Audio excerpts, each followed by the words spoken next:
Well, there she stands, a thing of beauty and joy. Last little task on here is going to be to do up that fan clutch nut.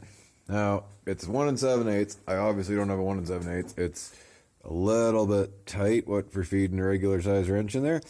So what we're going to do is go over to the old fabric cobbling bench here and I'm going to try and make this. This is a piece of 1/4 inch or so. Like that. Anyway, make a crow's foot out of that and use that to tighten that thing up. So we'll see how this works.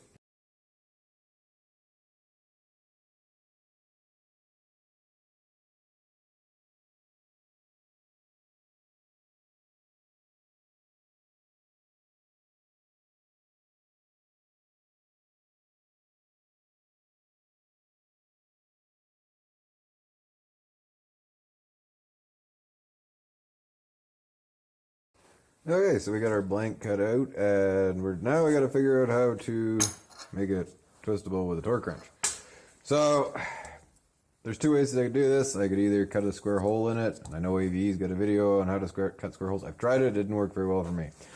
What I think I'm going to do, though, this shall volunteer as tribute. So what we're going to do is drill a hole into the blank so it's big enough to take this, slide it in, weld it in place, then grind it down so it's as flush as she'll suffer, right? So it's a round plug with a pre-made 3/8 fitting in the middle of it. So anyway, I think that's what I'm going to do because it's easier than trying to screw around drilling square holes.